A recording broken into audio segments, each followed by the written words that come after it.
ہمارے لیے کہ آپ اپنے آپ کو اللہ کے رسول کے نافرمان مت بناؤ، ورنہ اللہ کے لیے یہ بات آسان ہے کہ جس طرح پچھلی پوری قوموں کو ختم کر دیا، اسی طرح تمہیں بھی ختم کیا جا سکتا۔ پھر اللہ تبارک و تعالیٰ نے ایک اور قوم کا تذکرہ کیا جس قوم کا نام ہے اصحاب الایکہ۔ ایکہ کہتے ہیں درختوں کا جھنڈ، بہت سارے ملے جلے درخت، یعنی ہریالی اور سبزہ۔ فرمایا وَإِن كَانَ أَصْحَابُ الْأَيْكَةِ لَظَالِمِينَ، اور بے شک ایکہ والے ظلم کرنے والے تھے۔ فَانْتَقَمْنَا مِنْهُمْ، تو ہم نے ان سے انتقام لے لیا۔ اصحاب ایکہ یہ حضرت شعیب علیہ السلام کی قوم ہے۔ حضرت شعیب علیہ السلام کو دو قوموں کی طرف بھیجا گیا، ایک قوم مدین کہلاتی ہے اور ایک ایکہ کہلاتی ہے۔ یہ قوم جو ہے وہ ناپ تول میں کمی کرتی تھی، ملاوٹ کرتی تھی۔ ان کو سمجھایا شعیب علیہ السلام نے، نہیں مانے۔ بالآخر اللہ تعالیٰ نے ان لوگوں کو ہلاک اور برباد کر دیا۔ اب قوم مسلم کا اگر حال دیکھیں اس وقت، تو شاید ہی کوئی چیز ہمیں بغیر ملاوٹ کے دستیاب ہو۔ ہر چیز میں ہمارے یہاں ملاوٹ کا عنصر پایا جاتا ہے، اور اس کے ساتھ ساتھ اس کی رقم خالص سے بھی بڑھ کر لی جاتی۔ یقیناً جب ایسے لوگوں کی گرفت اللہ کی طرف سے ہوتی ہے تو پھر تڑپتے ہوئے نظر آتے ہیں، پھر کہتے ہیں کہ ہائے گناہ ہو گیا، ہائے یہ ہو گیا۔ حتیٰ کہ وہ چیزیں جو انتہائی ضروری ہیں جیسا کہ دوائیاں، ان میں بھی مختلف کیمیکل ملا کر بجائے اس کے منفعت کے نقصان کی طرف مختلف چیزیں ملا کر اس کے اضافہ کرنے کا سلسلہ رجحان، تو فرمایا ہم نے ان سے انتقام لے لیا۔ وَإِنَّهُمَا لَبِإِمَامٍ مُبِينٍ، اور یہ دونوں بستیاں سرِ راہ ہیں، چھپی ہوئی نہیں ہیں، آپ ان کو جا کر دیکھ سکتے ہو، ان سے عبرت لے سکتے ہو۔ فَاعْتَبِرُوا يَا أُولِي الْأَبْصَارِ، اے عقل والو ان سے عبرت حاصل کرو۔ تو مسلمان ان صورتوں کو، ان آیتوں کو، ان واقعات کو پڑھ کر، سن کر اپنے لیے صحیح راہ کا انتخاب کرے۔ کچھ چیزیں مارکیٹ میں، کچھ کاروبار مارکیٹ میں چل ہی رہے ہیں کہ جس کے اندر دو نمبری ہے۔ بظاہر پروفٹ یا منافع ہمیں اچھا نظر آتا تو ہمیں ایسے کا انتخاب کرنا چاہیے کہ جس کے اندر خرابی نہیں ہے، جس میں دو نمبری ملاوٹ نہیں ہے، کہ نفع تو دوسری جگہ والوں کو بھی مل رہا ہے، اس کو بھی مل رہا ہے، لیکن اس کے نفع پر اللہ کی طرف سے گرفت اور عذاب ہو۔ فرمایا وَلَقَدْ كَذَّبَ أَصْحَابُ الْحِجْرِ الْمُرْسَلِينَ۔ ایک اور قوم کا تذکرہ آیا، یہ تیسری قوم ہے کہ جس کا واقعہ بیان کیا کر کے ہمیں سبق دیا جا رہا۔ اصحاب ہجر نے انبیاء علیہم السلام کا انکار کر دیا۔ وَآتَيْنَاهُمْ آیَاتِنَا، حالانکہ ہم نے انہیں اپنی نشانیاں عطا کی تھیں۔ فَكَانُوا عَنْهَا مُعْرِضِينَ، تو وہ اس سے روح گردانی کرتے رہے۔ ہمارے پاس بھی اللہ کی بہت ساری نشانیاں عبرت کی دائیں بائیں پھیلتی ہیں اور ہمارے لیے ہیں، لیکن ہم اس سے روح گردانی کر کے کہتے ہیں یہ تو اس کا اپنا مسئلہ تھا، یہ تو اسی کے لیے تھا، اور ہم اپنے نفس کو بظاہر پاک صاف سمجھتے ہیں، حالانکہ نفس کے جو گناہ ہیں وہ بہت خطرناک ہیں۔ فرمایا یہ قوم کتنی طاقتور اور کتنی ماہر اور صاحب ہنر تھی، وَكَانُوا يَنْحِتُونَ مِنَ الْجِبَالِ بُيُوتًا آمِنِينَ، اصحاب ہجر پہاڑوں کو کرید اور تراش کر ان میں امن سے رہنے والے گھر بنایا کرتی تھیں۔ ہم بھی کیا کر رہے ہیں؟ دوسروں کو استحصال کر کے، اس کے ساتھ کسی بھی صورت غلط کر کے، اس سے لے کر ایک گھر بنانا چاہتے ہیں، ایک گاڑی، ایک سہولت پیدا کرنا چاہتے ہیں، اور یہ چاہتے ہیں کہ اس سے مجھے سہولت اور امن، مجھے آسائش ملے۔ یہی کچھ وہ بھی کر رہے تھے، ہمارے لیے سبق۔ ہاں، وہ لوگ تعریف کے حقدار ہیں، وہ لوگ مبارکباد کے حقدار ہیں جو حلال کما کر اپنے لیے، اپنے عزیزوں کے لیے، اپنی آل اولاد کے لیے انتظام کرتے ہیں۔ تو ارشاد فرمایا وہ تاجر جو سچا ہو، کل قیامت میں انبیاء، شہداء اور صالحین کے ساتھ اٹھایا جائے گا۔ یہ بہت بڑی نعمت ہے۔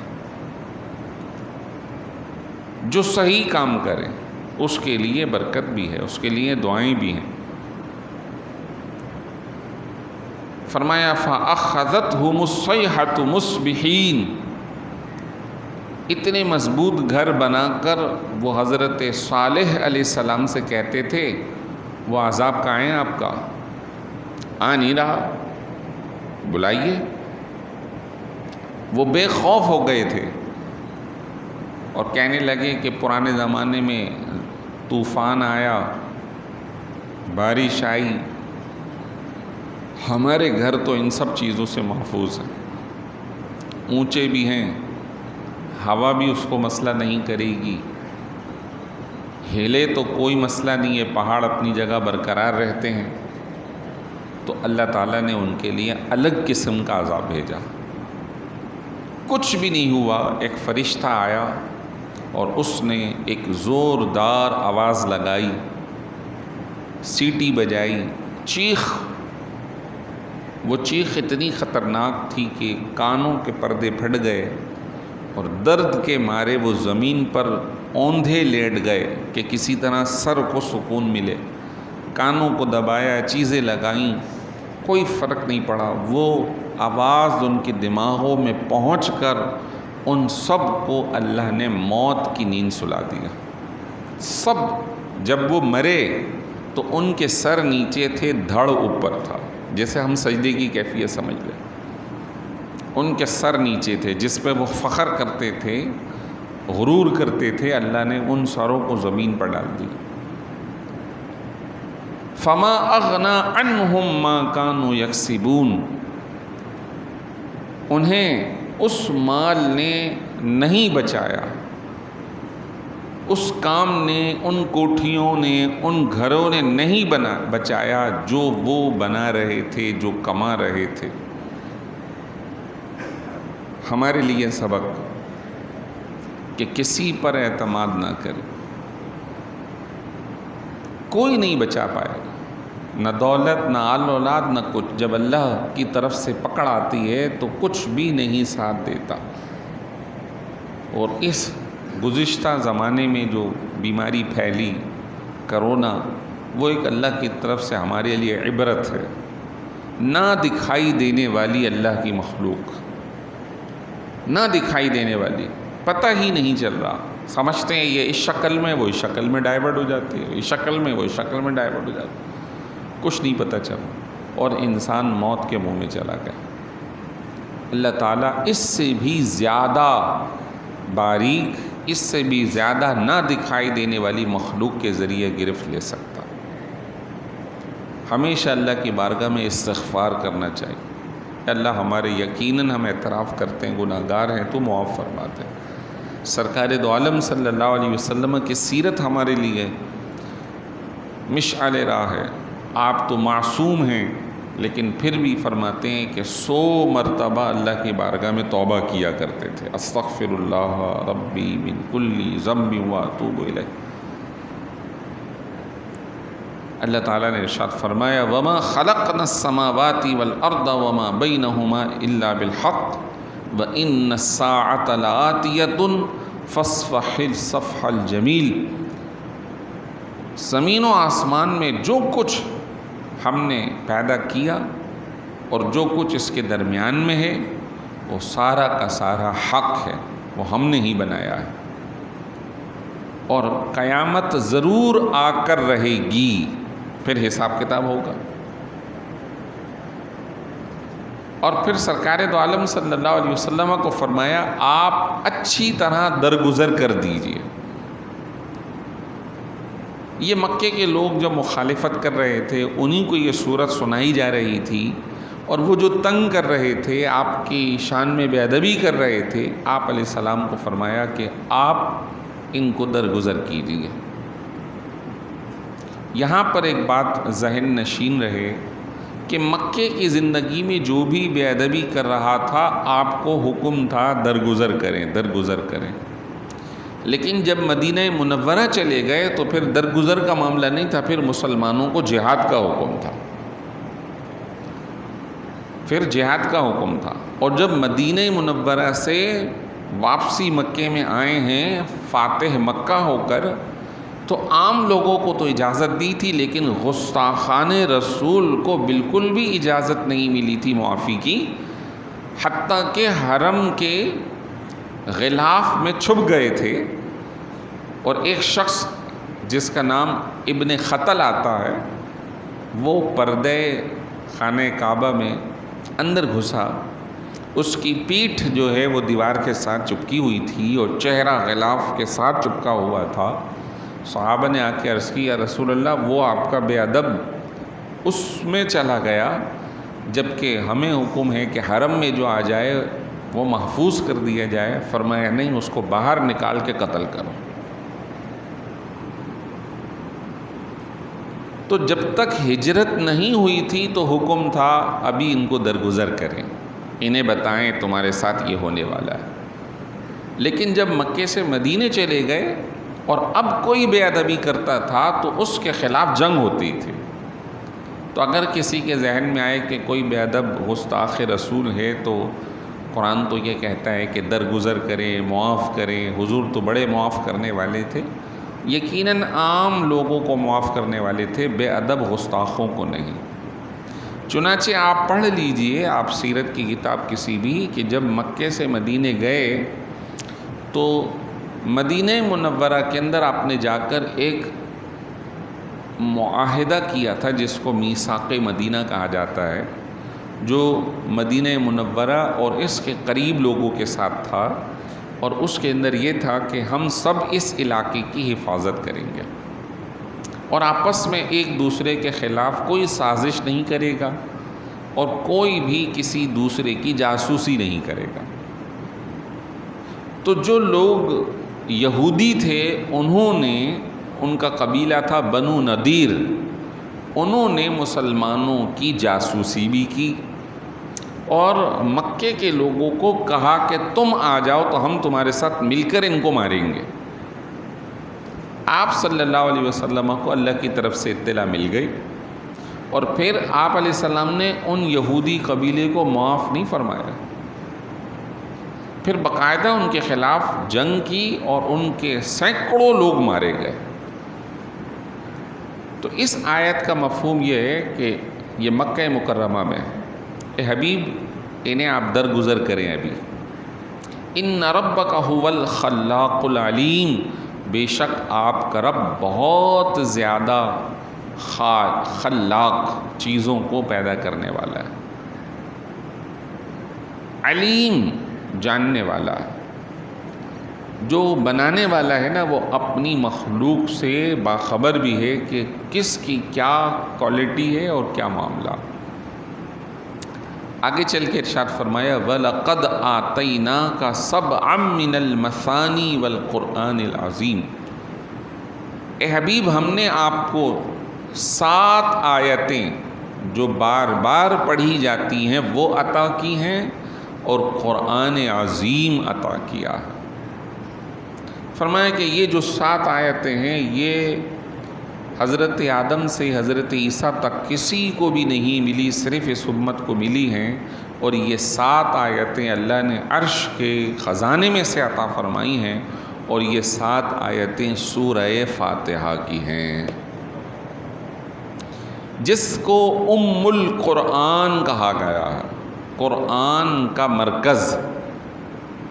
ماں ہوتی ہے نا، ماں پورے خاندان کا مرکز ہے، تو کا مطلب ہوتا ہے اصل اور مرکز، اور ماں بھی آتا ہے، لیکن یہاں پہ مرکز۔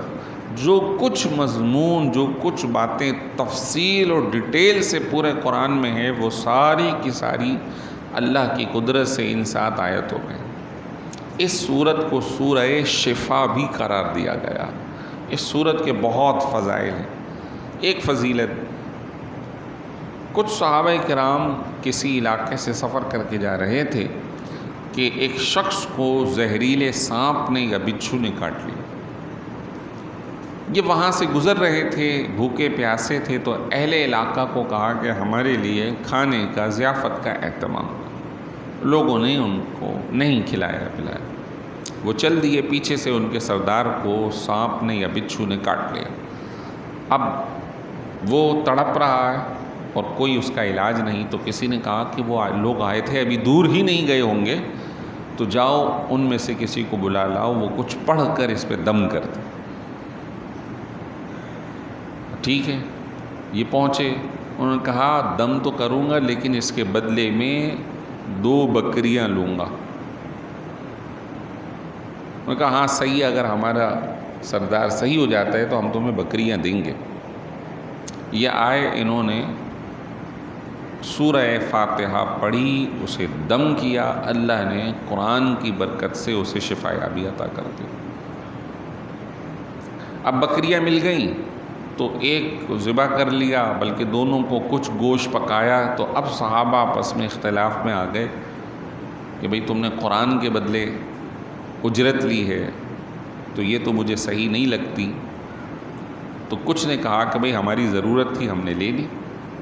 تو آدھوں نے کھایا، آدھوں نے نہیں کھایا۔ یہ قافلہ واپس مدینہ منورہ پہنچ گیا، واقعہ کا ذکر ہوا اور عرض کی کہ کیا یہ گوشت یا سامان لینا، اجرت لینا جائز تھا؟ تو آپ علیہ السلام نے فرمایا ٹھیک ہے، اگر گوشت باقی ہے تو مجھے بھی کھلاؤ۔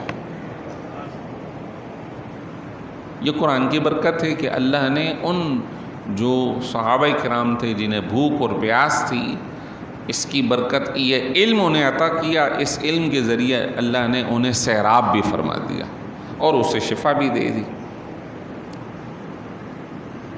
مزید اس کی کئی ایک فضیلتیں جو موجود ہیں۔ آخری آیت کہہ کر ختم کر رہا ہوں۔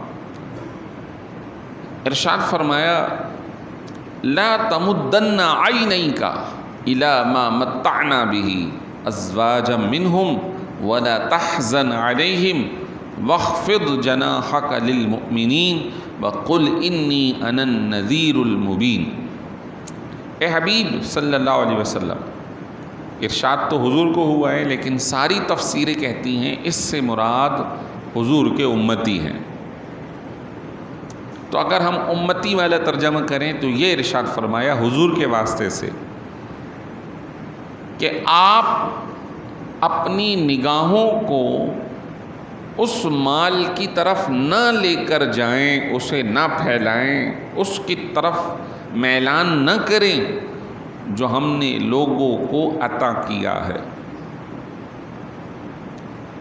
جو ہم نے قرآن آپ کو دیا ہے وہ اس مال سے بڑھ کر نعمت ہے۔ یہ مال کا تو جواب دینا ہوگا، مال کا حق ادا کرنا ہوگا، جبکہ جو علم ہے، علم دین ہے، قرآن ہے، وہ آپ کی حفاظت کر رہا ہوگا، آپ کے لیے سدا نعمت ہے، مرنے کے بعد بھی قبر کو روشن کر رہا ہوگا، دلوں کو روشن کر رہا ہوگا۔ اور فرمایا وَلَا تَحْزَنْ عَلَيْهِمْ، اور غم بھی نہ کرے لوگوں پر، یعنی اگر ان کو عذاب آ رہا ہے تو آپ غم نہ کریں، یہ ان کے اپنے کرتوت ہیں۔ اور پھر سرکار دو عالم صلی اللہ علیہ وسلم کی رحمت، اللہ اکبر، ارشاد فرمایا وَاخْفِضْ جَنَاحَكَ لِلْمُؤْمِنِينَ، اے حبیب اپنے پروں کو مومنوں کے لیے بچھا دیں، جھکا دیں۔ یہ ایک استعارہ یا مثال ہے، اس کی یوں مثال سمجھیے کہ ایک شہباز اگر پرواز کر رہا ہو تو جب پرواز کر رہا ہوگا تو اس کے پر پھیلے ہوئے ہوں گے، اور جب وہ اترے گا تو اس کے پر سمٹ جائیں گے۔ اڑتے ہوئے اس کا عروج ہوگا، اترتے ہوئے اس کا نزول ہوگا۔ اے حبیب مومنوں کے لیے آپ نچلی سطح پہ آ کر ان کے لیے دعائیں، ان کے لیے رحمت، لیکن آپ کا مقام بہت بلند و بالا ہے، بہت بلندی آپ کو عطا کی ہے۔ تو وَاخْفِضْ جَنَاحَكَ لِلْمُؤْمِنِينَ، اے حبیب اپنے پروں کو مومنوں کے لیے سکیڑ لیں، بچھا لیں، جھکا لیں، یعنی مراد ہے ان پہ شفقت کیجیے۔